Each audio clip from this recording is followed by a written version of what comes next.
unstoppable kick-ass confidence. Are you ready? Welcome to the Raw and Unscripted show with Christopher Rausch, where we help you overcome your self-created crap without the self-help fluffy bullshit. Now please welcome our host, Christopher Rausch.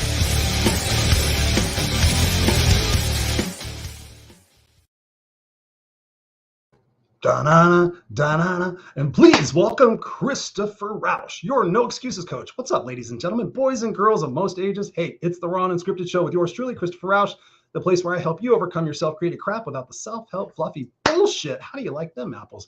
Welcome, welcome, welcome. It is Tuesday, 7 p.m. Pacific Standard Time. As always, your place to get your raw and unscripted conversations, whether it's me doing a solo show or if it's me jamming with a guest. And tonight I have an amazing, phenomenal guest who is about to be a published author. We're going to jump into that in just a second. But ladies and gentlemen, just thank you so much for being here live or on the replay. I know a lot of you guys catch it on the replay. So thank you, thank you, thank you. And we're going to have an exciting show tonight. We're going to already got a bunch of people in the room tonight. We got Brittany. What's up, Brittany? Thank you so much. She says, yeah, I found it. My sister from another Mr. Tara's in the house. She's like, let's go. We got Nicole. What's up? She goes, okay, I got the right one now. Good evening. Thank you, Nicole, for being here so much, so much. Ashley, what's up, Ashley? Good to see you. She says, yay, what's up? We got a woohoo. We got excited. Yes. Okay. So then we got my buddy, Margaret's in the house. She says, hey, Chris, what's up, Margaret? Good to see you. Happy New Year. Love you. We got Randy in the house. We got all the misfits for life in here. He's saying, hey, brother. For those of you guys listening on the podcast, by the way, guys, yes, the show is available on audio podcast. Here is the link. I know that's a long ass link. I'll paste it here in the chat later on. But yes, the Raw and Unscripted show and my other show, The Unfiltered Experience, are both available on podcast. Wherever you get podcasts, you can go in there and search Raw and Unscripted Christopher Rausch. You can go in there and search The Unfiltered Experience Christopher Rausch. You will find them. Take us wherever you go with your podcast. We would love to have that. And of course, you can always find out what's going on with me at ChristopherRausch.com. You can go to my events page and you will see everything that I'm doing that week. You can go see the different shows. You can click get reminder, and then you can be notified before we go live or when we go on Clubhouse, which is where I met my brother from another mother that we're going to be having on here at the show in just a second. We had a little bit of a technical glitch where the wrong link was shared out. So we've got some of the people here. So those of you guys are listening, if you're backstage, I see you, Kelly, Diana, and Clark. You guys are actually in the studio, so I'm not sure if you can see it, but if you just go ahead and exit out of the studio and go on one of the links that's on social media, my profile page, Walt's profile page, you can go ahead and see it there. There was a little bit of error on that, so no big deal. We're excited to have you guys in here. We got Kelly in the house. She says, super pumped. We are super pumped. We got Jacqueline Rose. What's up, Jacqueline? Thank you so much for being here. She says, hello, Christopher. Rocking the walk. Rocking the talk as always. Yes, yes, yes. Rocking the talk. Rocking the walk. I love it. I love it. We got Faith in the house. What's up, Faith McKinley? Thank you back. She says, I'm back. Let's do it. Yes, yes, yes. Scott Jones. I just done a live with Scott, met him. He says, hey, brother, what's up? And Tara says, bring it on, Walt. Bring it on, Walt. Well, without any further ado, I'm not going to mince words tonight because I want to get into this conversation. The gentleman I'm about to introduce to you, I have met, geez, I don't know, it's probably only been 3 or 4 months. It's been crazy. We met through a mutual friend, Princeton Clark, and we've been jamming on Clubhouses. We've been jamming on a few lives. We've been jamming on Instagram. We've just been jamming all sorts of different places. And you're going to find that this is an incredible individual. He is the publisher. He's the author of a brand new book coming out, which I want to show you the book cover because it's killer. Check this out. Monsters in My House. Monsters in My House. Look at that. True story by Walt McKinley. Ladies and gentlemen, we are super excited to have this conversation tonight. And without any further ado, please bring on my brother from another mother, Mr. Walt McKinley, in the Raw and Unscripted house. What's up, brother? What's going on, fam? Hey, look, this is Raw and Unscripted. So let's just tell the truth. I clicked the back studio link and I shared it out far and wide. So yes, if y'all are listening, forget my link. Go back to the post that I shared with Christopher on it. Click the link in his in that post and then jump on in that way. So we keep it real around here, right, Christopher? That's what we're about. So a little snafu on my part. But I'm so excited to be here with you, brother. And Raw and Unscripted is a perfect forum for what we're going to talk about tonight. So I cannot wait to get in this conversation. Oh, yes. Oh, yes. We got some amazing people here supporting us. We got Tara in the house, our sister from another mister. What's going on, Tara? Thank you for being here. Yes, Raw and Unscripted. That is definitely the way we jam over here And I guess I just want to kind of jump into it. I just showed the copy of the front page of your book, and I've had the opportunity to read. What do you call it? The hook, the trailer, the book teaser. The book teaser. Yes. And I want to, if we have time, I want to read a little bit of it later and kind of tease people with this.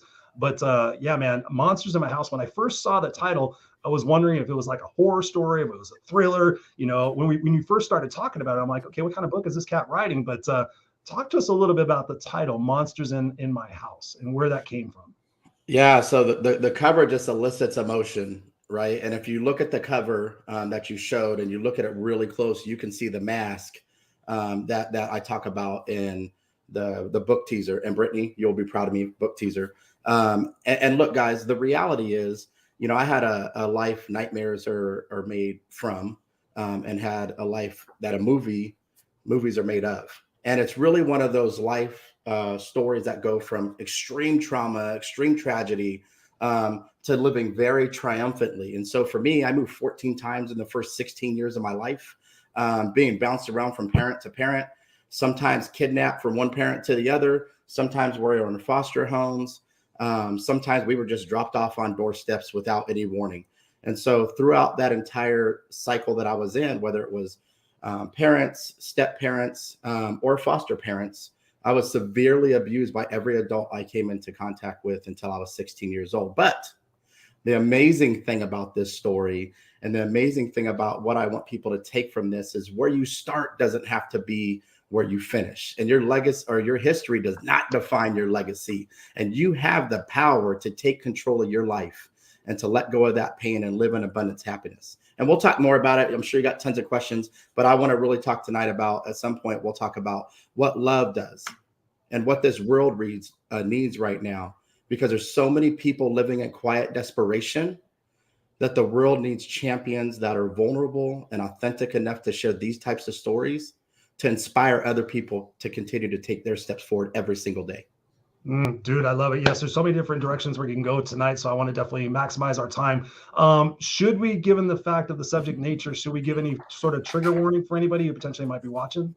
Yeah, I think so.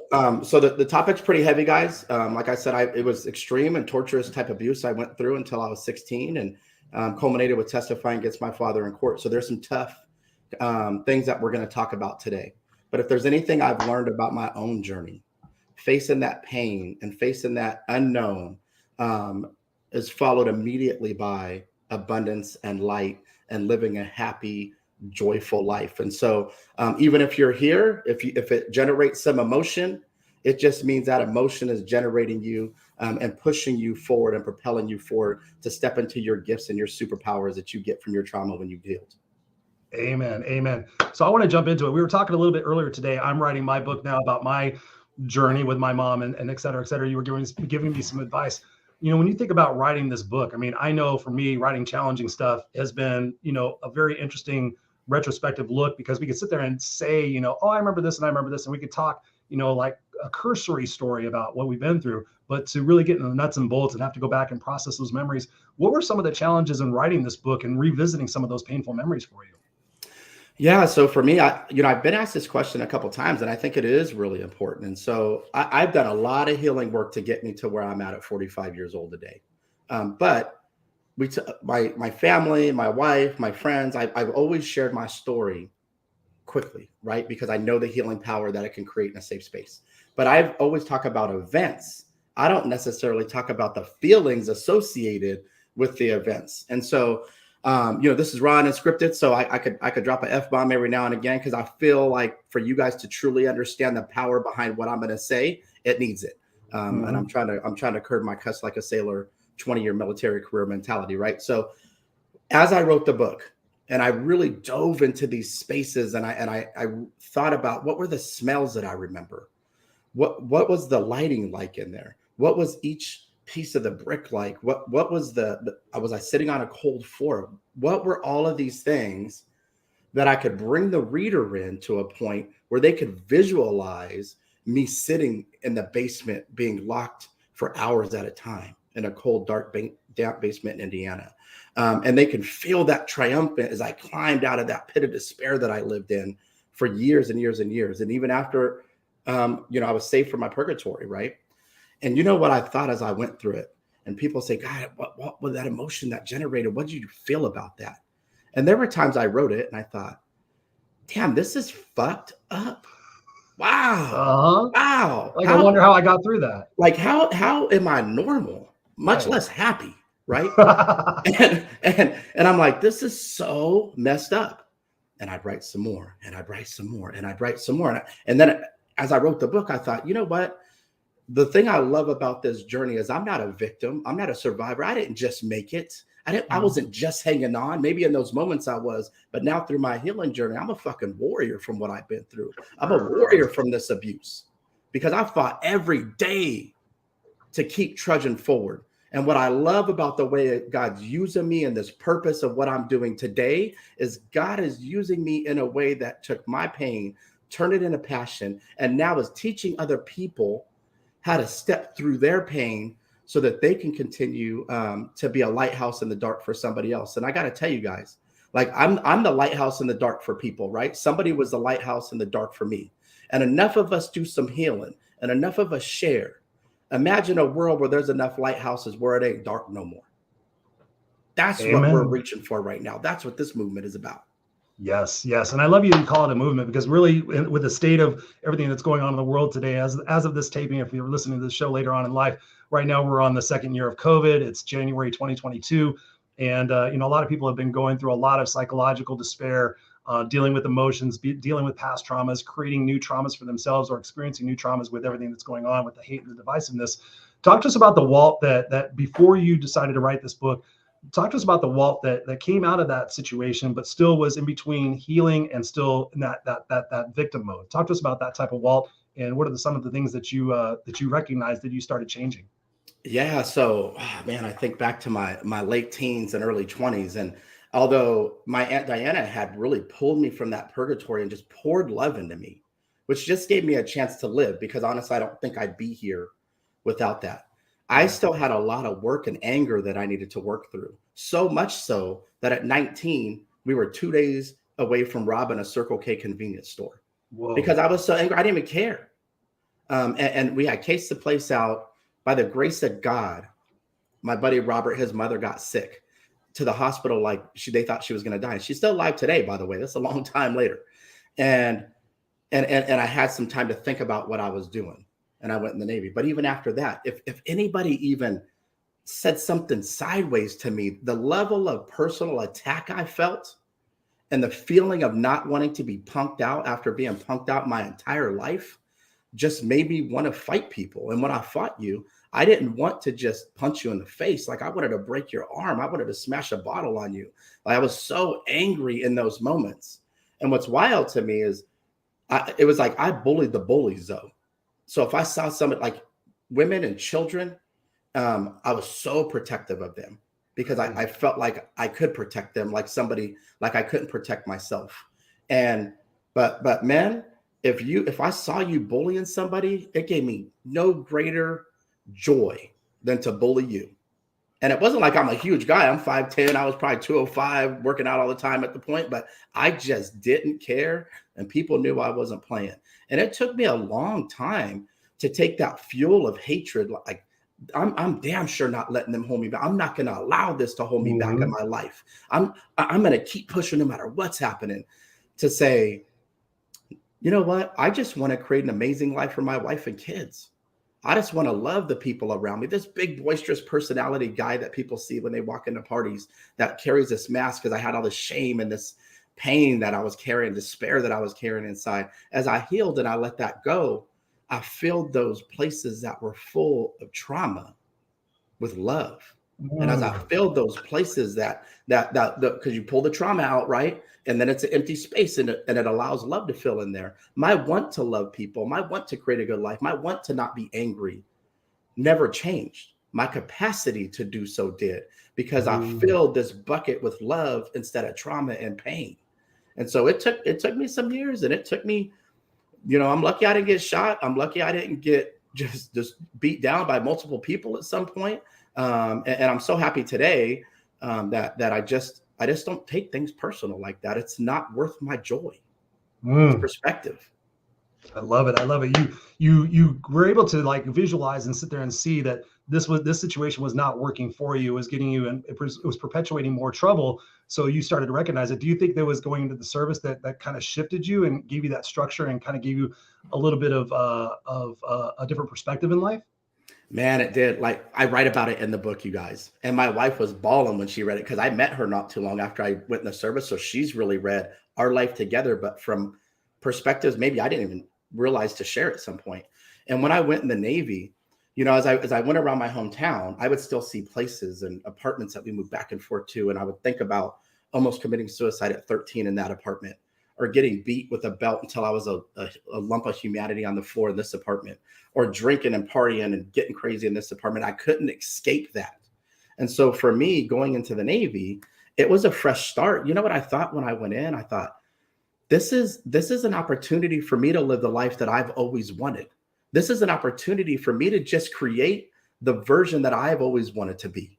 And I just took that ball and I ran with it as far as I could. And that's not to say, look, healing's not linear. It's not to say I didn't have some sideways moments and I didn't lose my temper and I didn't have things that I needed to grow through still.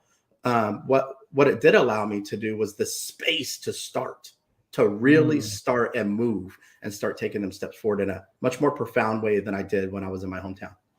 Oh, I love it. I love it. I want to capture some of these comments right now. Feel free to get a drink, whatever you need. We got Lynn in the house. Let's see, go back here. We got so many people. Thank you so much, guys, for showing up here and supporting this show and supporting this conversation and supporting Walt. Kelly says here, powerful, badass. Nicole says, you're a victim doesn't mean you need to stay a victim. Absolutely. Thank you so much for being here, Nicole. Tara says 100% Walt. Amen. And our brother Lee says, amen. Yes, absolutely. Our brother, such a courageous man and a warrior of light. That's something you use quite often as warrior. I knew somebody that used to talk about, you know, you're either a warrior or a warrior, and you definitely exhibit the warrior mentality. And, you know, what's interesting about you, Walt, before I continue on the conversation with what people are posting here, is that, you know, you have really done a lot of work, you know, and some of the stuff you described to me personally. And that's why I was asking that question, who was Walt before? Because I don't think a lot of people now would recognize you.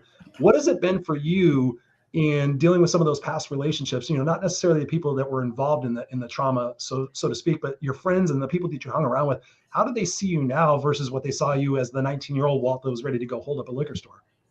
Yeah, it's wild, right? Because my closest friends really know the turmoil I was in. But even my best friend Robert, and he's in the book too. I talk about how we lived in my car. I slept in the driver's seat, he slept in the passenger seat. We were too prideful to ask for help, and he understood some of that. But even he didn't realize when I started sharing more of this story now, where I'm at today.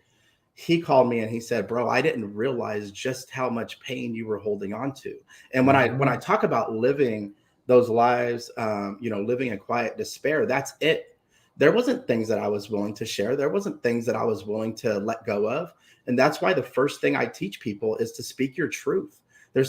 You could write it down. You could burn it in a fire. There's so many, let it go in a balloon. There's so many things you can do, but there is nothing more cathartic than speaking out loud how you feel and what's happened to you. And it's amazing how the level of resentment and pain starts to disappear every single time that you share that. So I'll give you an example. Recently, I had a friend of mine. I haven't seen her since high school, right? And she's been doing PR marketing for 25 years. So we see her, we go out with some friends and we see her. And it was like, holy mackerel, I haven't seen you except for on Facebook every now and again. And she's gotten to understand my story now because she's using her marketing arms to try to do some things for me, get me on the news and do some other stuff. And she told me the other day, she goes, you know, I never knew you seem like a pretty happy guy in general. And that's the thing, guys. I was dying inside. My soul was crushed. But my aunt gave me that glimmer of hope. You know, it's like being in this cave and pit of darkness and despair.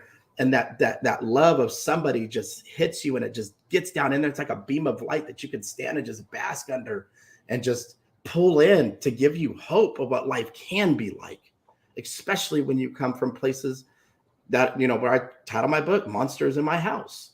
You know, you come from that and you get just a little taste of that. And you're like, man, that's the feeling I want. That's the feeling I want to run after. But I held a mask on for a long time. Really did. Yeah. I mean, it's amazing what we do. I mean, so many people are doing that right now. And that's why, both you and I advocate that vulnerability. That's the space we hold in the clubhouse rooms that we do. You do your clubhouse rooms. I do mine. Lee does his. We're all there joining in. But the one thing that we make always very importantly known is the fact that it's a safe space, and the fact that vulnerability is not a weakness. It's actually a strength, because the sooner you get raw and real with your emotions, the sooner you can deal with them, and the sooner you can process them, and the sooner you can start that healing process, which is what you've gone through. Yeah. I want to capture. We got Ashley says here, preach, Walt. Absolutely. Robert says here, he says Ken Walls was a lighthouse for me. We both know Ken Walls. Faith says here, what a beautiful moment. Absolutely. Thank you so much, Faith, for being here. Tara says, you remember its perspectives and gifts. Yes, yes, yes, yes. Nicole says here, excuse me, I've been talking all day. Even almost 12 years ago, you still was battling with forgiving my dad. It takes time and will happen when people are ready to forgive. Absolutely. We're going to talk about forgiveness here in just a few minutes. Tara is wise beyond her years. She says, hurt people, and look at you now. Oh yeah. Your story really, truly is absolutely inspiring. And I know that people are going to get so much value out of reading this book and eventually watching the movie, which it will be made into. We were talking about that. We could feel that coming. Definitely, we'll make it a double bill. It'll be the Walt and Chris movie nights. Let's go. It'll be crazy. We'll get up there and we'll get everybody pumped up that this is not a sad situation. This is a celebration situation. Tara says here, so good, so good. Ashley says, yes, not worth your joy. I was just talking about joy just a little while ago. And Lee says here, FYI, it's not worth my joy. That's gold. Yes, yes, yes. I've got Andrew in the house. Thank you so much, Andrew, for spending your time with us. He says you're helping others to help them not fall between the cracks by speeding up and out. We have been there. Keep running with your ball. Absolutely. Faith says here, your abuse does not define you. Thank you so much for being here. We got so many different comments. Faith says here, Jordan is proud of you. I'm guessing Jordan is somebody. My nephew. Your nephew. Yeah. That is beautiful. When you think about writing this book, and we're going to get to the details of the book here in just a few minutes, but what impact did this have on your family, your direct family, your wife and your daughters sitting there saying, okay, listen, I'm going to go through this process. I'm going to write my story. I'm going to make this public. There may be opportunities where people are going to view you differently or see me differently. What kind of support and feedback did you have from your family when you were going through this process? Yeah. So I think first it's important to understand, like, why did I step into this process? So I wanted to be a speaker for over 2 decades. It's my jam. I love it. Inspires me, fires me up. My wife has been telling me since she read a book called The Glass Castle, I needed to write a book. She's like, babe, look at this. You need to read it. I read the book. She goes, you need to write a book of your life. It's just so crazy. And, that we're all about authenticity, right? Raw and unscripted. And I think people need to know I was still part of a superpower that I have and a gift from my trauma is that my level of initiative is off the charts, right? But part of the trauma from when I was a kid that I hang on to is running as far away from my childhood to create a different legacy for my kids and a different lineage of not only like what it's like to live in a home and a safe home, but also to have money and not go without food and not be broke. And so, I had a career in the military, 20 years, retired as an intelligence officer. Went to corporate America, was killing it, promoted 3 times in 4 years. I was on the cusp of a 5th promotion in a Fortune 300 company, and work just was piling on. And me, I'm like, I delegate well, but I'm still just I'm going. And I got to the point where my wife one day, I just was frustrated. I was hungry, had nothing to do with her. I felt aggravated, and I'm like, oh, it's like 6 o'clock. Like, are you going to start dinner? And she's like, that was kind of uncalled for. She's like, what's wrong with you? And I told her in that moment, I said, and I started to break down. I was like, babe, I'm not physically or emotionally tired anymore. I'm tired in the depths of my soul of who I am as a human being. And what I didn't realize is even with my superpowers and the success, I had still been in flight mode, like that fight or flight mode my whole life. And I hadn't stepped into my purpose in doing what I'm doing now. And so my wife really sat and we talked about it. And she goes, you've been wanting to do this be a speaker for so long. I told you needed to write a book for so long. Screw it. Let's just leave corporate America. She doesn't work. We left 80% of our income, but I got 2 teenage daughters too.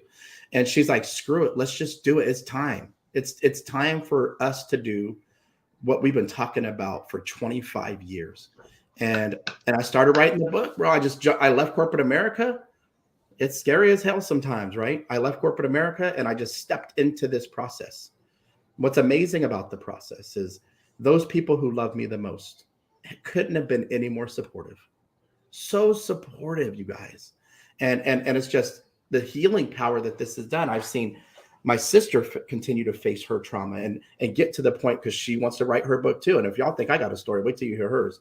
I've seen my aunt, who saved me, but still had to go through resolving some of her childhood trauma, really face her own trauma.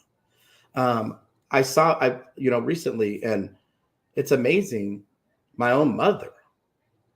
I contacted her a couple months ago and I said, this is what being an example is, right? Of one person breaking the cycle and going all in to make a change. This is why every one of our voices is so important. My own mother, a couple months ago, she asked me for the first time ever, she said, how in the hell are you so happy? I want to know how to get there. And because she's living with her, she's taking care of her 85-year-old narcissistic mother. And I said, I can help you. Like, Mom's what I do. I can help you. I know I can, but I can't do it while you're drinking. And true. She's I said, but I'm here. When you're ready to get serious, I'm here. And I was so happy and astonished, actually, this week. I talked to her, and it was Saturday, as a matter of fact. And she goes, you know what? You would be so happy. She goes, I went to the doctor and I got some medication so that I get sick if I drink now. And I'm sober for 2 weeks. No way. Go on. Wow, right? Like, okay, yeah, Nicole put it in there. 19 days sober now. You guys, like, I've never known my mom not to drink, because she had trauma happen to her. It left her with unresolved trauma, where she's always wanted to love herself and her kids in the way that she sees it, but she's never had the capacity to, because that bucket has just been full and dumped full of trauma that she had such a small sliver of love to give. And she's lived her life in pain. And at 66 years old, and it's I get emotional talking about it. It's powerful. It's powerful that she would make the decision at 66 years old to say, you know what? She told me, she goes, I can't heal from my trauma if I'm drunk. And I know that she wouldn't have done this if I wouldn't have been on this mission I'm on right now. So how powerful is that you could be the thing that starts the chain reaction for everybody? And I knew I would help other people and heal other people. I never even considered the impact to my family and what it would do for them. So how magical of a life is it going to be in this place to help people and help my family and just bring people together in a healed space so we can just have a freaking better world than we got today. That's for sure. Ooh, can I get an amen on that? Ooh, dude, that is powerful. That is powerful, because so many people I talk to who write books like this, inevitably, when I ask them the question, like, so talk to me about the relationships you have with your family now, post scenario. And most oftentimes they're like, oh, I don't talk to that person. They're distance from my life, or they're going to hate when this book comes out, and all that other stuff. And I think about the respect that I have for you. And also, and I learned this from reading Will Smith's book recently. And in that he tells everything. And he says, here's what I did. He goes, because I was talking about certain people in this book, he goes, I sat there and I read to them what it is that I was going to write to them. And I explained to them why it is that I was writing that about them and the healing power that is intentionally supposed to have. And he said, when he was talking about this in an interview, he said some people took issue with that, especially his mom and some other people. He said, but ultimately they saw the vision for what it is that he was going to be doing. And, his book is changing lives. So I can see that definitely for you. Think about in the writing of the book, and think about what you included in there. Talk to us about, like, give people an overview of what, some of the traumatic events. You kind of glossed over them a little bit, but talk to us about some of those real events that you went through, but also in looking back now, you're able to see the lessons that you learned in that and are able to now, pay that forward in the fact of what you're going to be doing as far as healing. You're a trauma coach now. You're helping people go through that. You're excellent at it. I've seen you do it in Clubhouse. So talk to us a little bit about, some of those experiences, because I want people definitely to get a perspective of some of the stuff that you went through to create the man that they're seeing today, because that's massively important. Yeah. So look, guys, I'm going to give her a trigger warning. I'm going to pause for a minute, because I'm about to talk about some really deep, heinous stuff. Not the kick, slaps, punch, neglect, beatings that people get when they're abused. I'm going to take it to another level real quick. So I want to give you a second to jump out if you feel the need to. So I'm just going to pause for 5 seconds. All right. Look, guys, besides name calling, belittlement, kick, slap, punch, beat with belts until I was a heap on the floor, there's a lot of even worse things that have happened. My first childhood memory was by my foster mother, and I get flashes of this. She was pinning me down, and I took me out of the closet. She locked me in, pinned me down, and put splinters underneath my fingernails. That's my first childhood memory. And face on here, she remembers. I remember seeing her, and she's chained to the bed in the bedroom, reaching towards me because she wanted to be my protector. Wait. Just so your sister's there. She's chained to a bed. Your foster mother, the person that's supposed to be taking care of you after the situation you've been in, is putting splinters underneath your fingernails. Right. And holy crap. And I passed out from the pain, and she smacked me in my face. So I would come back to and threw me back in the closet. And that was my first childhood memory. And we were in that position because we were being beat, and the babysitter saw bruises on us and called CPS. And so my sister and I got taken out of our home and put in there. And after that, there's a lot of things that happened, right? So the next kind of milestone event thing that happened, and the reason I call this book Monsters in My House, and that depiction of not only the werewolf mask, but my stepfather at the top of the stairs is because in that moment, and you can see look in the concrete, right? Mm-hmm. You can see the mask. My punishment at 7 and 8 years old when we lived in Lafayette, Indiana, was to get thrown into the basement. And so you guys read that. If you haven't read the book teaser, go to www.monstersinmyhouse.com and download. It's free. And you're going to really see what happened. And those of you guys who read this, you understand the depths of hell that I really went through. And he used to drag me by my hair, and I'd be trying to fight my way off some skinny, frail 7-year-old, 8-year-old kid and throw me to the bottom of that staircase. And I knew that there was a Halloween mask down there. It had neon green hair. It had a kind of a faded white face. It was a werewolf mask with blood dripping down its teeth. And he would throw that down in there with me. On this particular story that I told, he literally lifted it above his head because I was beating on the door to get out. I was terrified. Imagine at 8, like you're just jumping over your bed because you're afraid a monster's going to grab your ankles. Right. I'm down there in the dark. He pushed me down the stairs. And in that moment, of him holding the mask, he made me go down to the bottom. He threw it at me. It hit me in my leg. I let out a blood-curdling scream because to me, it's alive. It just bit me. Right. And I'll never forget, I kicked it to the bottom of this, there was a little step, and I kicked it to the main part of the basement. And I remember standing there and looking right at him. And then kind of looking in the dark, and all I can hear is the tapping of the nails, and my imagination's running wild in that moment. And thinking to myself, I have to choose between two monsters, the one at the top of the stairs and one at the bottom of the stairs. And during this time period, we're getting kidnapped from one parent to the other, getting picked up in the middle of the school day. We go from Hemet, California down to San Diego, California, because one parent got a wild hair up their ass and wanted to pick us up. We're getting dropped off on doorsteps. We're getting severely physically abused in this process. And I got to the point at 13 years old where I'll never forget this. My dad was dating a woman, and I liked when she was over because he wasn't hitting me if she was around. And he's talking at dinner about going to Disneyland, right?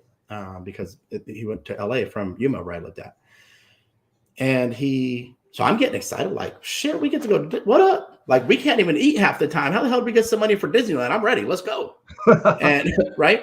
And right. He literally, she leaves, and I was like, so this was the first part of the week, and I'm like, oh, awesome. So I don't have basketball practice on Friday, so I could go.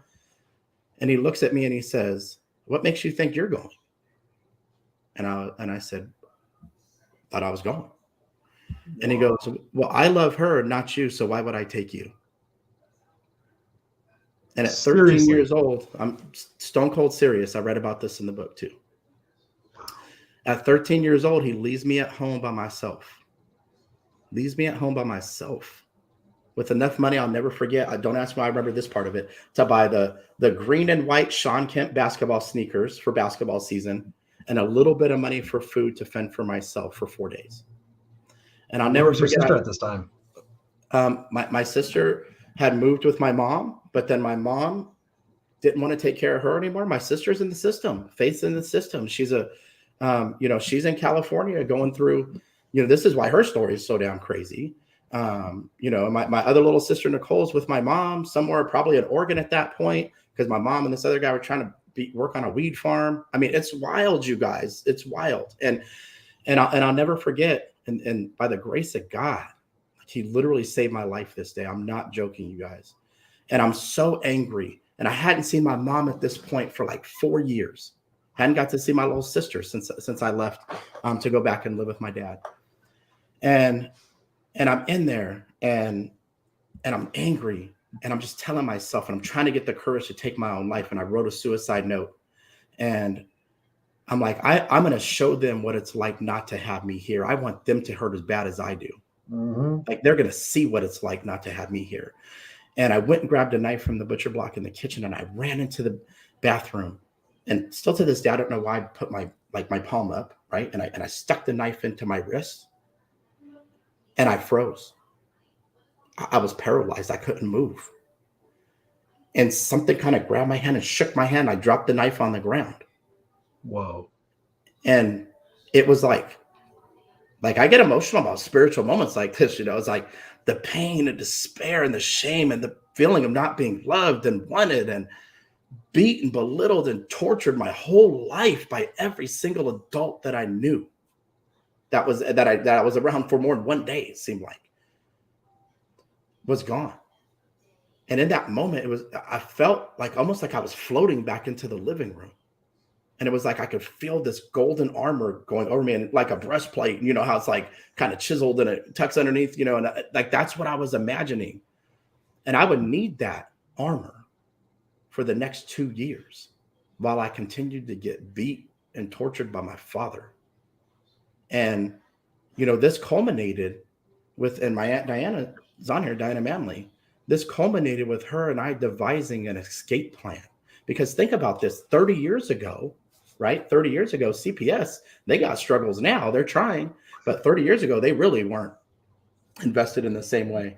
And when I was 15 and a half, I used to call my aunt. Like, he hit me again.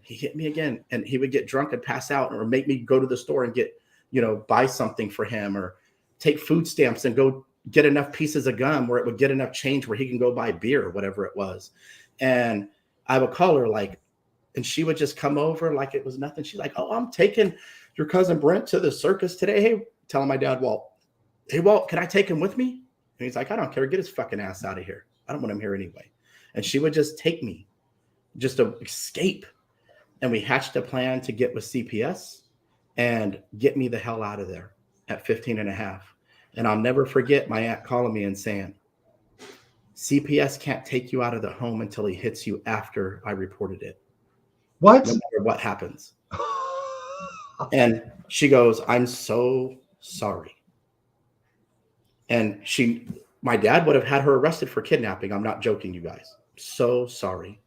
And then CPS said they were going to come do a health and welfare check. So I'm like, holy shit, if they come to the house and he knows I told, he might really kill me. And I didn't have to wait that long. 2 days later, he punched me in the side of my head in front of 5 of my friends, twice knocked the hat off my head. And I could hear Aunt Diana's voice, "He hits you again and you just run."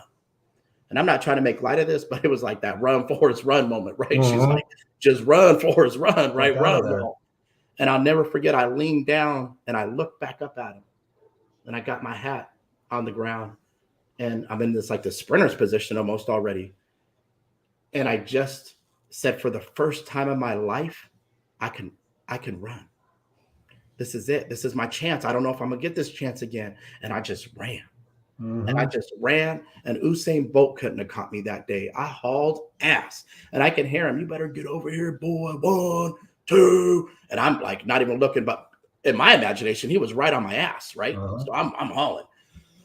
So we looped back in the apartments we lived in. There was a bunch of different buildings. So my buddy lived 2 buildings away from mine. And I can hear my dad yelling for me still. We sneak back, call the cops. The cops come arrest my dad that night. 6 months later or so, 4 months later, 6 months later, I'm testifying against my father in court. Whoa. And then How this old? is the last 16? 16. 16. And I'll never forget, I was so nervous. It was one of the worst days of my life. Because although I wanted to be vindicated against at least one of my abusers, I still knew I was testifying against my dad, who was representing himself. Huh? So he tried to make all the kids out to be a liar by asking what hand he punched me with, because he was left-handed. Him thinking everybody's going to say the right hand.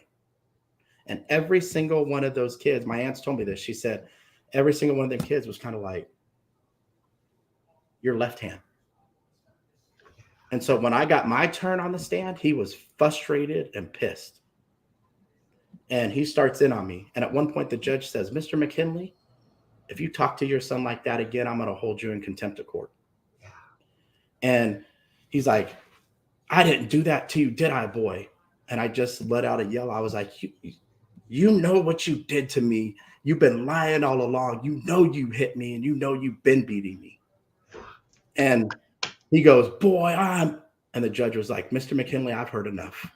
And he goes, if you treat your son like this in this courtroom, I can only imagine what you treat him like at home. And he looked at me, he goes, son, you can get down. Thank you very much for being honest. And they convicted my dad that day. And I remember sitting in the chair and just leaning back in the chair like, oh my God, I'm free. I'm free. I'm free.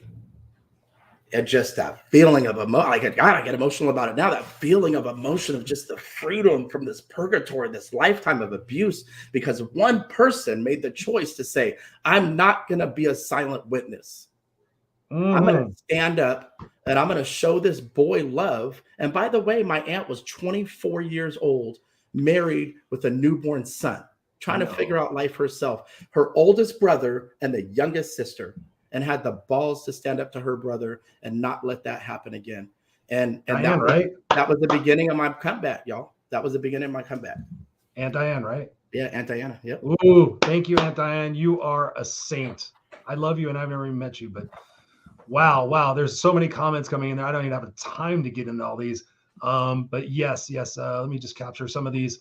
Dude, Tara said here, I wanted to capture this. She says, heartbreaking. I cried in that chapter. Absolutely. I can't even imagine. Christina says here, sad that people live their whole lives without healing from abuse. Great for you, helping others with your story. We have to personally choose to grow and to recover. Absolutely. Thank you so much for being here. Yes, so heartbreaking. Oh, Lord, help me. Buddy Scott's in the house. He says, that's horrible. Diana, she says right here, me too for 3 hours. Tara says here, I cried a lot during this book. Resiliency, love woven together, and that's what he represent. I can't talk. I'm like choked up thinking about this. That's what he represents. Scott says here, keep doing the work. Glad you are healing. And Nicole says here, I've only read the preview, which was hard for me since it's my dad. I cried for both. Absolutely. Let me see what some of the other ones are. Thank you guys so much for being here. This is amazing. I love the support that's turned out here for Walt. We got our brother Princeton in here. He says, I love you, brother. I never worked with anyone who has embraced their story in such a special way. To watch you manifest your impact is like watching the rise of a giant. You will help so many people heal. Yes. That is so true. Thank you for that, Princeton. Kelly says here, power of God. He had a bigger plan for you. Yes. Nicole says here, I had that moment too when I had to decide to be better than my parents. You know what's crazy about this, dude, is I've talked to a lot of people. I've mentored a lot of kids in the foster care system. I worked directly with the Olive Crest Children's Foundation. And I was mortified in talking to these kids, thinking from my perspective, not ever having been in foster care or in that situation, I got the shit beat out of me by my own mom. That's a whole nother story. Mm-hmm. But I was so shocked thinking that people become foster parents because they want to help kids like in your situation, but yet a lot of them do it for money. And I was mortified. One of my buddies who was on my other show had talked about the fact that, he went to the foster care system. He was raped by other parents, other kids. It was just horrifying that how could these people actually make it to be qualified to be foster parents and still have that situation happen, plus your own parents. In the interest of time, because I know we could talk about so much and go in so many different directions, and thinking about your healing process, and thinking about this, I know for me, in the abuse that I sustained from my mom, mental and physical, for up to 17 years of my life, I know for me, part of my healing journey was because so many times she said, I did the best with what I could. I did the best with what I had. And I'm like, Mom, no, you were a grown ass adult. You could have made so many different choices. You could have done this. You could have done that. And I held so much resentment and anger for her. And it wasn't until, as far as my healing process goes, in going to seek therapy and being able to talk about it, because I never told anybody about that. It was like my secret. In being able to find forgiveness and empathy for her, I had to take a walk in her shoes. Talk to us about where you're at today with your relationships, with your family, with the people that cause these situations with you. And are you still mad at them? Do you have a relationship with them? Talk to us about that healing process for you, and being able to for me, it was understanding what she had been through in her life, to have empathy and forgiveness, to say, okay, if I would have gone through those same things, might I be like her? And I was able to answer yes. I still had issues with like, well, you're still right from wrong, but it allowed me to have a lot of empathy and forgiveness for her. So what has that process been for you, and what are your relationships like with those people now? Yeah, I think it's important for people to understand, when you go through trauma, like, you don't really ever stop loving your parents. You stop loving yourself. And, it's wild for me to think, and even my wife, sometimes she tell me, I can't believe you talked to your dad. But I knew I wanted to be a good son. He's passed away now. Okay. But I did. My last memory with him was I flew across country when I was in the Navy from Virginia to San Diego, and took him to a San Diego Charger game.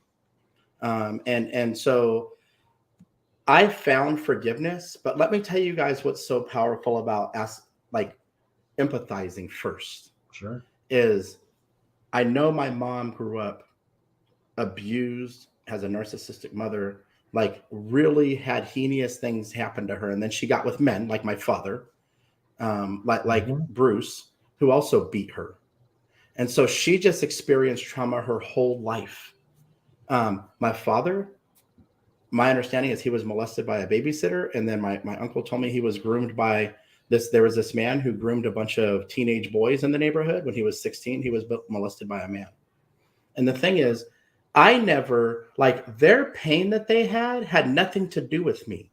Yep. The way that they abused me had nothing to do with me. They hated themselves. They hid in the despair and shame. Like, they hid in the corner in that darkness instead of finding that light and stepping into their power and abundance. And there's so many people who are so afraid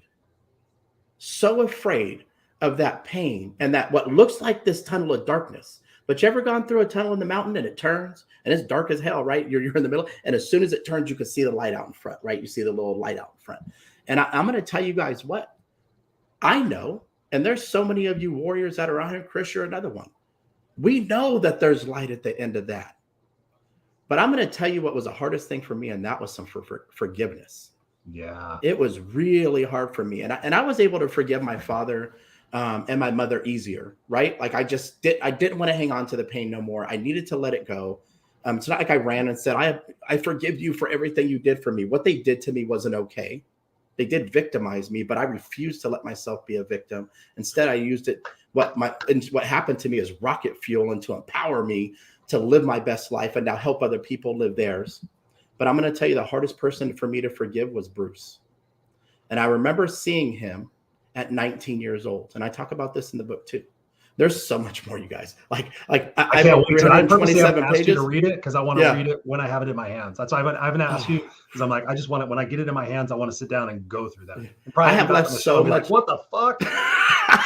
I have left so much out, you guys, of what I just told you guys. I only told you guys a couple stories. So, and I remember at 19 years old, and I hadn't seen my mom in 9 or 10 years. I brought my wife back home to visit my family. It was the first time she met Aunt Diana, the first time she met Faith. And so I met Faith at my mom's house in California, and my little sister's there. And I hadn't seen my little sister in years either. So my little sister is talking, and Nicole, you'll remember this, talking by the master bedroom let out to a carport. So she's talking by the door, and I see this man standing there. Well, here I am thinking it's like my mom's boyfriend, because I couldn't tell you who the hell it was, right? So I go out and I get a cup of water, and I'll never forget, I get a cup of water and I turn to go back into the living room. And I'll never forget walking back into the living room, and I was like, hey, what's up, dude? And I look at him and he was like, hey, Walt, how you doing? I'm not kidding you. This is not an over exaggeration. I took 2 steps and it hit me who it was. And I was like, and I've never felt angrier in my life than that specific moment. Because now I'm a man. Oh, yeah. And by the way, I'm a man who lashes out at other men. Mm-hmm. And I look at Stephanie was like, are you okay? Because she didn't really see the super angry side of me like that, right? Your eyes are turning red. Like smoke's coming out of your... And she's like, your whole face changed. And I was like, that's Bruce. And I looked at my mom. I said, if you don't get him the fuck out of here, I'm going to go stab him to death. And I'm not playing. And my mom looks at my sister, Faith, and Faith's like, Walt, you better get his ass out of here. And so the only reason I didn't, to this day, the only reason I didn't is because my little sister was standing right there talking to him. That made me refrain from doing it. And so he leaves. So you think you do all this work and you think you have this forgiveness. And over time, I realized, like, I can't hang on to this pain anymore. Like, it's not fair to me to hang on to this shit that I'm holding on to that's making me angry and lash out and frustrated. And, you know, this backpack of just damage I was hanging on to. And I let that go. I was like, I have to forgive and just give it to God in my case, right? That's where I find my spirituality from. Just give it to God. And so I can live a happy life. You know why? Because Stephanie deserved me to be happy. I deserve to be happy. And I never called Bruce and said, I forgive you. But you know, when I found out I did, because sometimes you don't know until you see the person again. I felt like I did at that point, right? Right. And my little sister gets married, I don't know, 9 or 10 years later, somewhere around then. I can't remember the exact time frame now, but a while. And I go to her wedding. Well, I know he's going to be there, right? And so I was able to walk up, shake his hand, tell him congratulations. And we didn't get chummy at dinner. Right? Wasn't like I gave him a hug. What's up, mate? Long time no see. No, that wasn't it. I just told him face. Yeah, I just told him congratulations. He shook my hand and said thanks. And then I went and hung out with everybody else, right? Because it's my sister's special day, and there's not a chance in hell I would have spoiled that for her. Yep. And I'll tell you, even him, and he told my sister this. He goes, I did some really bad shit to you and your sister and your brother that I'll never forgive myself for. He knew what he did. Only he was so hurt. That inner child, that little boy, was so hurt that he couldn't control his anger in those moments. He drank and he did drugs. And then when he would do it, it would come out like a damn monster, right? This anger, this inner anger that just buried his soul. And this is why forgiveness is so important, you guys. I want you guys to really hear me. Yes. You cannot hang on to that pain. You're not giving them a way out. You're not allowing them the freedom. Guess what? They're living their own life anyway.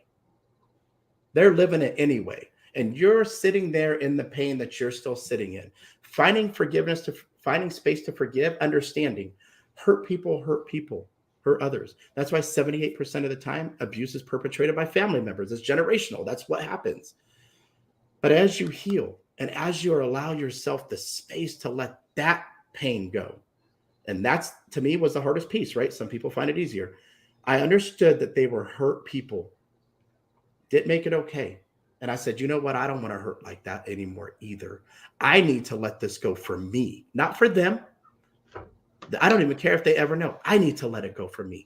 And man, when you find that freedom, it's like you've been drowning your whole life. And you come up for your first breath of air. You know, like you're underwater, you've ever been in a pool, and you come up, you're like, that's what it feels like.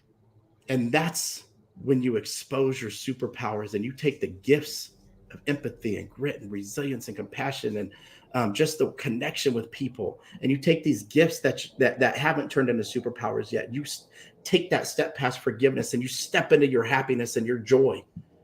And you unlock you expose these amazing gifts that have just been sitting right here along with that pain. And when you strip that pain away, that's the next thing to come out.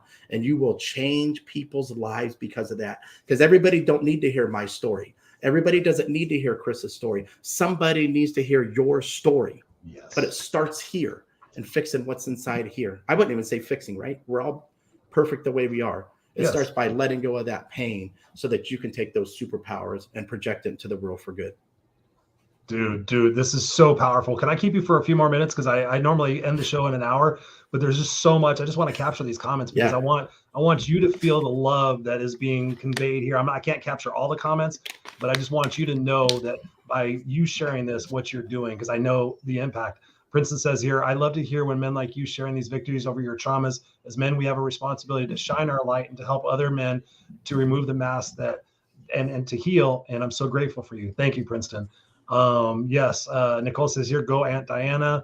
Diana says, love you. Thank you for supporting Walt. Thank you, Diana. I mean, God, I want to give you a massive hug.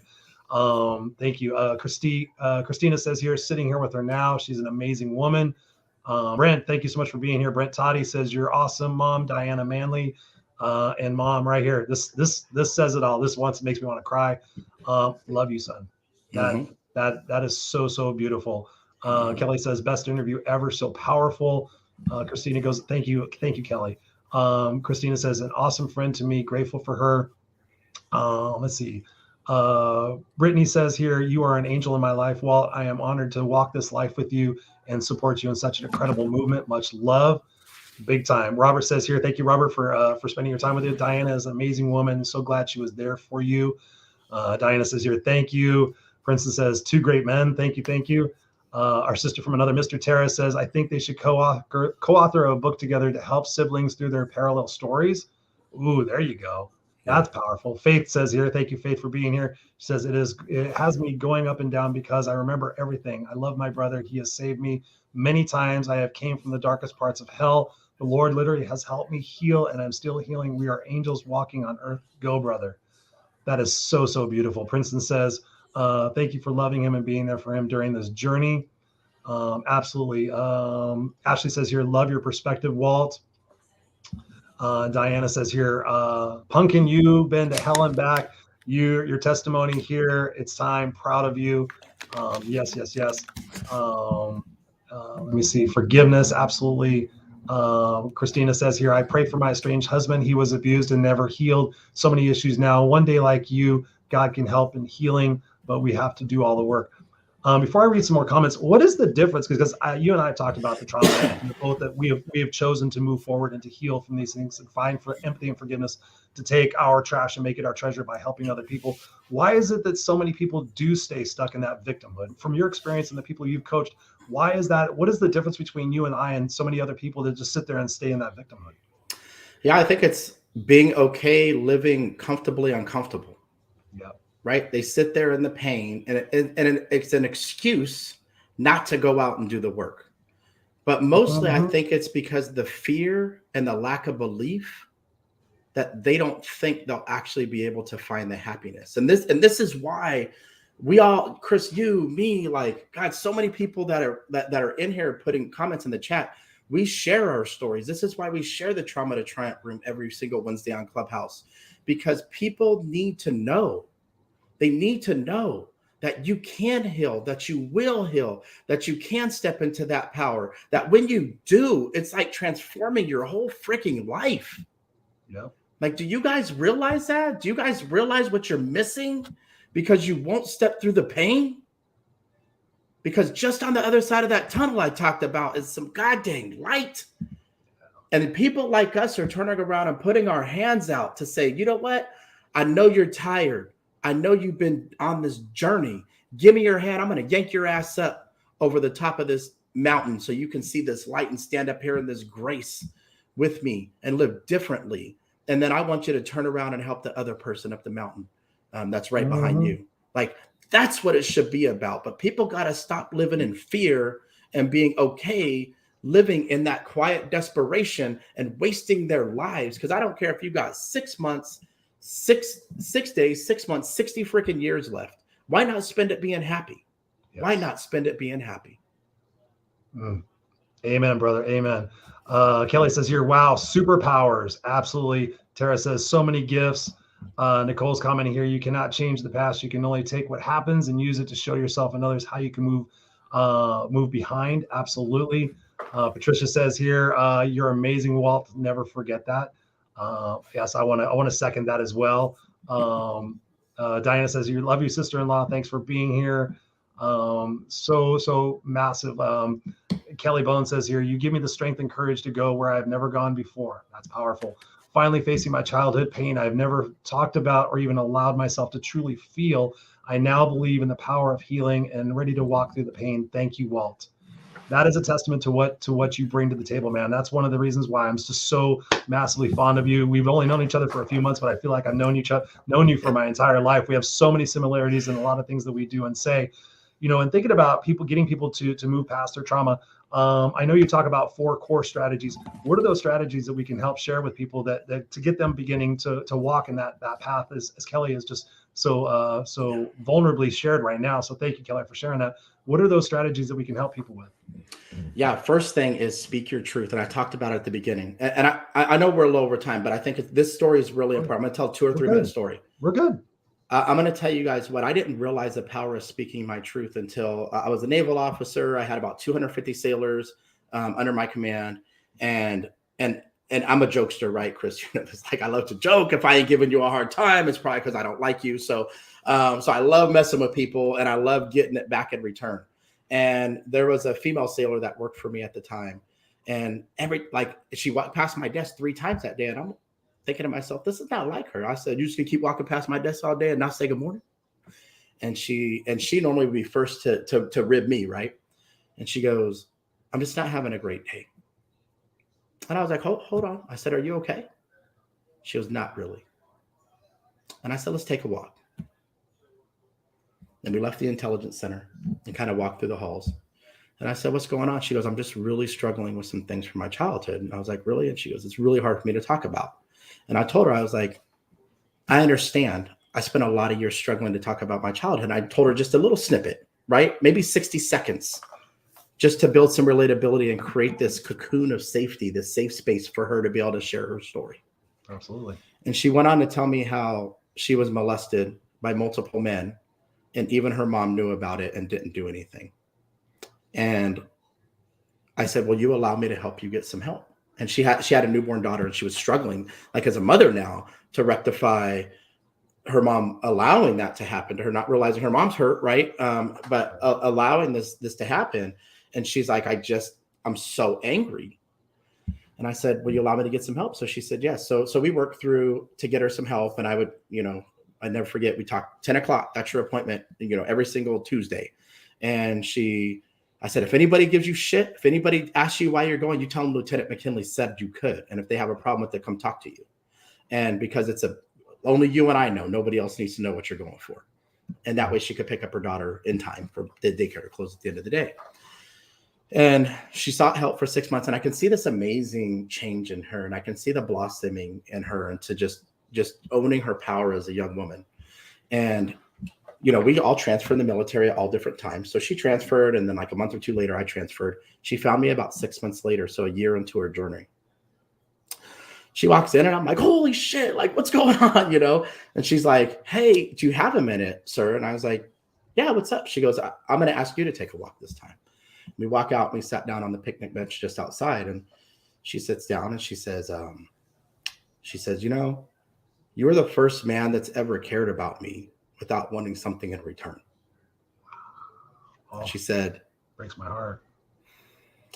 And she said, I just want you to know you saved my life because I was going to take my life that day. Thank you. Thank you. And I said, and still, it's been like 15 years, you guys, I still get choked up because it's not even a compliment. It's the most humbling thing a human being can ever say to you. Mm-hmm. And I said, thank you for just trusting me. Thank you for just letting me be a little tiny piece in this journey for you. And it was in that moment, she didn't realize in the moment what she did for me. Mm-hmm. She showed me the power in my voice and my story and my ability to create a safe space to allow other people the space that they could step forward in their journey and heal. And I never stopped sharing my story after that day. And I have had women that are like, I have never told a man this. I don't know what it is. Like there's something about you that I just feel safe. I have had other men talk to me about the stuff that has happened to them. But it's all because I've spoken my truth. My truth allowed me to heal. Mm-hmm. Right? It allowed me to heal. And it took time. I shared a little bit more. But my truth has helped other people set their souls free because it allowed them to speak theirs, because I set that example for them. That is powerful. And your journey doesn't really start till you do that. Or actually, it does start because it starts with the decision to say, I'm worth it. Yes. I don't deserve to live in this pain. I don't deserve to live in this despair. And God dang it, I want to be happy. And look, guys, there's nothing special about me. I'm just a dude. I'm going to live. I'm going to die. I put my pant legs on one leg at a time. I struggle just like everybody else. I have amazing days just like everybody else. All I did was make the decision to move and then just take the damn steps every single day. And so the second step, right? Speaking of steps, you need to accept your abuse for what it was. This ain't time to sugarcoat it. People try to, they did the best they could. Oh, well, because it wasn't that bad. And what drives me bananas is I have people say, look, I have a horrific story. I have people say, I know, Walt, but my abuse wasn't as bad as yours. Oh, Lord. I'm like, okay, you're about to get an ass chewing right now. Like, I'm about to chew you. Like, that's it. Like, you're going to get walted. That's what Walted. Oh, I got to remember that one. I'll show you the shirt later.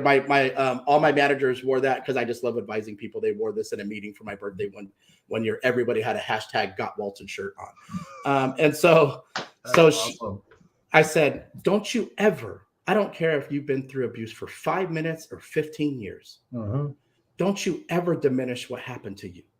Don't you ever compare to say, well, it wasn't as bad as yours. Because, all you do is create an environment of shame for something that you're already struggling with. Trauma is trauma. And the feelings and the part of that, accepting what happened to you and acknowledging those emotions, which was hard for me. You have to acknowledge and feel those emotions and get through those in order to get to the next phase where you're ready to forgive. Whatever that looks like for you, where you can let go of that pain and give yourself that freedom to live that life you deserve. And that's the third step, is forgiveness. So you got speak your truth, accept what happened to you, acknowledge your emotions, forgiveness. And the last thing is exposing these superpowers I'm talking about. Look, guys, stop thinking about it in the way that life happens to you. Life has happened for you. And if you consider life happens to you, you're going to wallow as a victim and you're going to struggle your whole life. But when you think to yourself, man, I really mean this shit right here.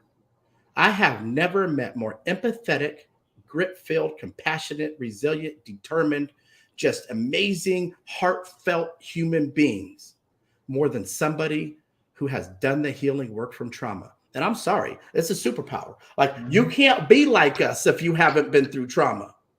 All those people who haven't been through it, they can't be us, right? And so we got to dig out this damn pit of despair. And we got to do this healing.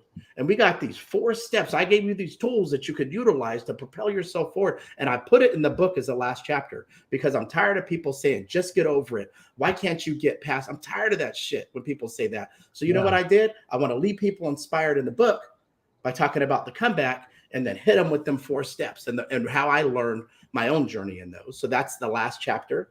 So give somebody something they can actually use to start their healing process. Because a book, like, I wasn't even going to write it if it wasn't for my wife. The book is about everybody who's struggling, everybody who's ready or in the middle of their journey or at the end and just needs that inspiration to just keep going. And when you unlock those, when you expose those superpowers, when you rip that shirt open and there's these superpowers that have been sitting here, these gifts that you got that just turned into this amazing human being that's going to be you when you've done the healing. And you start to think about that shit and you start to go look out the windshield of life instead of looking in the rear view mirror, you watch how quick your life changes. You watch how quick you feel better. Watch your relationships get better. Watch your boundaries get better. Watch your peace get better. And most of all, just live in the happiness that, God dang, we all deserve, especially those of us. Everybody deserves it. But I'm telling you, all of us who've been through trauma, we damn sure deserve that. So focus on the superpowers, focus on where you're going and use where you've been to give you that rocket fuel to get there. Amen. Amen, brother. Amen. When you were talking about when she came and told you, I was going to take my life that day, I could tell so many different stories about when I've shared my story, because I never told anybody I was homeless. I never told anybody I got my ass handed to me, never told anybody about the failed suicide attempts, never told anybody about that stuff. But one of the greatest gifts that I got in my life was when I started becoming a coach and a speaker.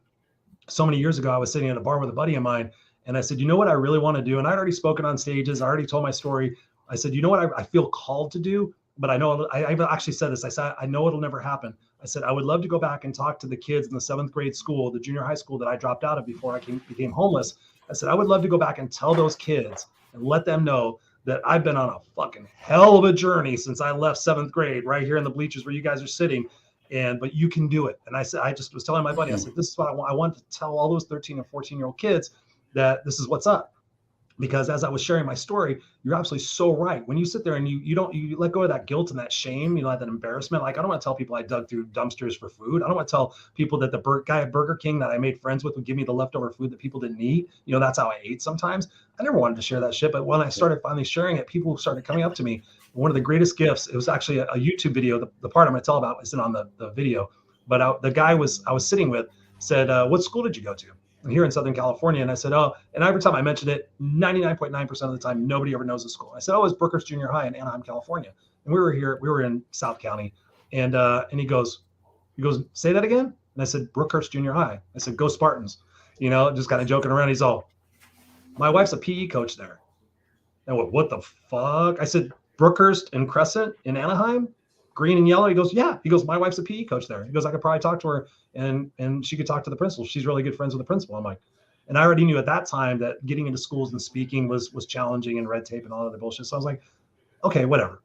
3 days later, I get an email. It's like, dude, here's the principal's phone number. They would love to have you come speak. So they actually had the newspaper that was going to come out there and see it, the Anaheim Bulletin. I brought a videographer with me. And the guys on the street, I spoke to the 7th grade class, the 8th grade class. I hadn't set foot on that campus since I left when I had to drop out when we lost the house. And I went back in there. And I remember my first memory was looking at these kids and thinking, okay, what are these, 4th graders, 5th graders? I mean, I thought I was speaking to junior high school kids. And they're like, no, these are, I'm like, there's no way I was that little when I became a man. There's no way I was that little nope, Chris, they're 7th and 8th grade. We didn't switch the game on you. And I gave the presentations, and afterwards had so many kids coming up saying, I'm at Olive Crest Children's Foundation right now. My mom's a drug addict and I'm living in a car. I'm living in a motel. Every different story. Yes. And these kids were so young. And I was like, I got to keep sharing this stuff. Yes. I got to keep. And I told the kids, each one of the classes, I said, and every time I've spoken at a school, I've always said this. My wish, my prayer, my request for each one of you guys is that one day you're going to be up here sharing your story with kids who need to hear what it is that you've been through and what you've gone through, because life is happening for you. It's not happening to you. Yeah. And so it's such a great gift. And I'm so thankful, dude, for you sharing your heart, sharing your soul, sharing your vulnerability. I see the impact every week that what we're doing in our clubhouse rooms when you share your story.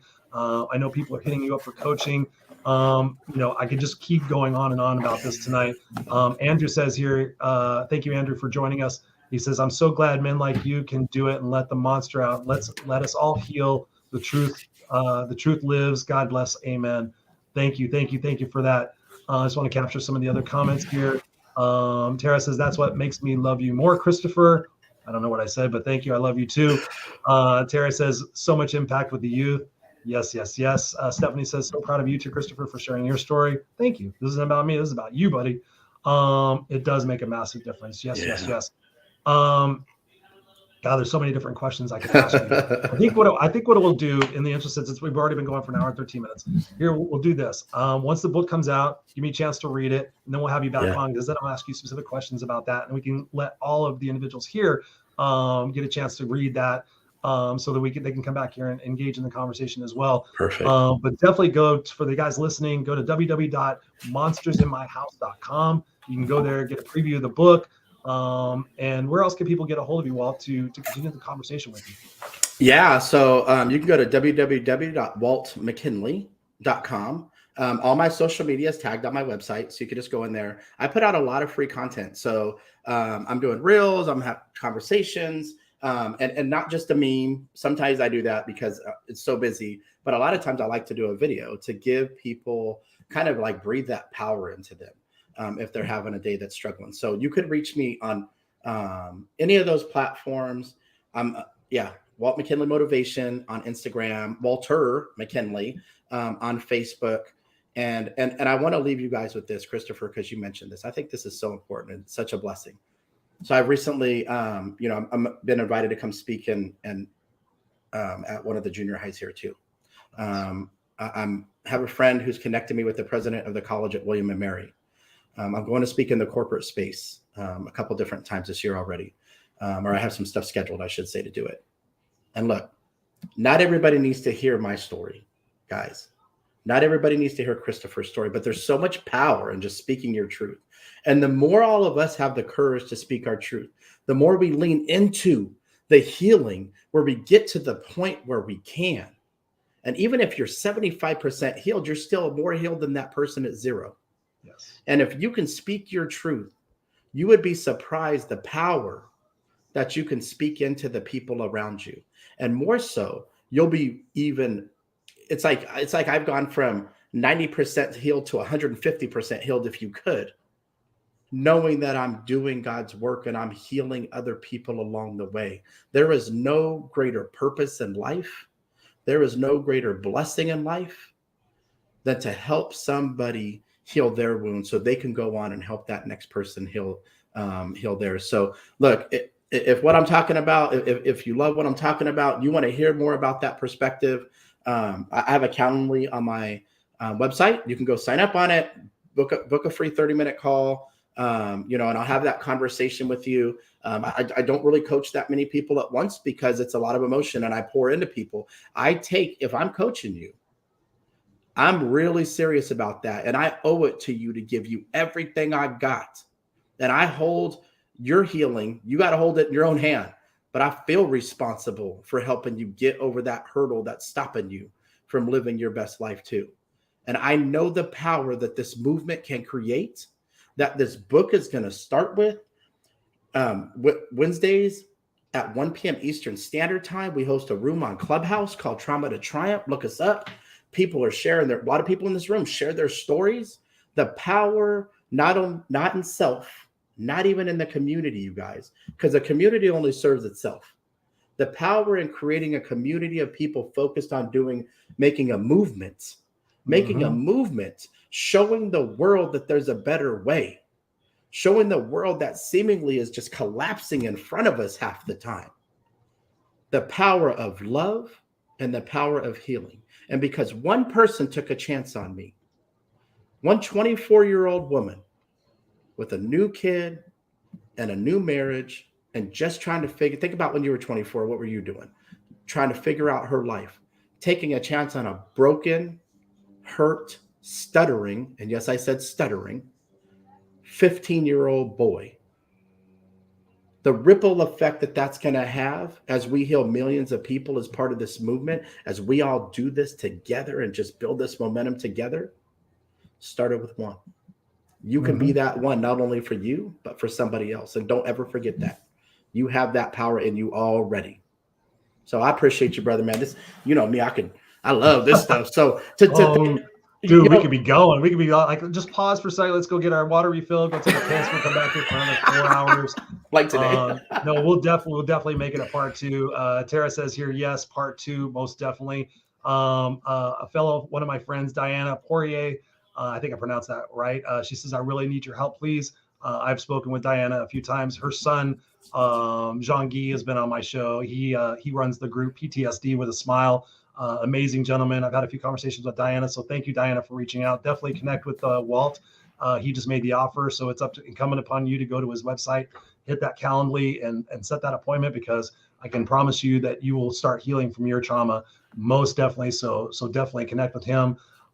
Just so many amazing comments tonight. I'm going to go back and personally comment on your guys' comments. So thankful for you guys being here. Kelly says here, you have me in tears. Completely proud of you guys. This is real work. #impact. Thank you, Kelly, so massively much. Stephanie says here, I second what Tara said. Let's have a part 2. Absolutely. And just props to your wife for stepping up and getting on Clubhouse and talking. So mad props. We'll get you on. We'll get you here on the show as well. We'll get you talking in front of millions of people. There's millions of people watching right now. Didn't want to sweat you right now. Christina says, don't give up. You seek help and encouragement. Absolutely. Ashley says here, thank you so much for spending your time with us, Ashley. Amazing, Walt. So proud of you. Just so many different amazing comments right here. Stephanie says, love the work both of you are doing. Beautiful souls sharing your stories to help you heal others. Nothing better than that. It really, truly is. Yeah. Faith says here, I love listening to the messages on Wednesday. Yes, yes, yes. We're going to be there tomorrow at 10 a.m. Pacific Standard Time. We're going to be doing it every single week.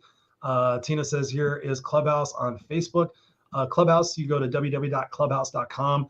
It used to be only available for iPhone, but it's now available for iPhone and Android. It's completely free. Tina, if you want to hit me up in the private chat, I'll send you a link to both of the rooms, and I'll take care of that because I know both of the rooms are already set. Your room tomorrow, and then we have the men's group that we do at 5 p.m. Pacific Standard Time, where we're specifically addressing men's issue to get them to be vulnerable and to start healing some of the anger and the resentment that's going on in the world today. Christina says, broken people, helping other broken people heal and move forward, telling our stories to do that. Awesome, Walter McKinley. Thank you, thank you, thank you. Stephanie says here, love you, Aunt Diana. You are a true hero. Absolutely, you are a true hero, Diana. Thank you, thank you, thank you. Let's see what else is going on. Darlene says, thank you, Walt and Christopher. This was awesome. Thank you for being here and sharing your time with us. Diana says here, thank you, great show. Catherine Stevens, what's on, Catherine? You are a warrior, Walt. Thank you so much.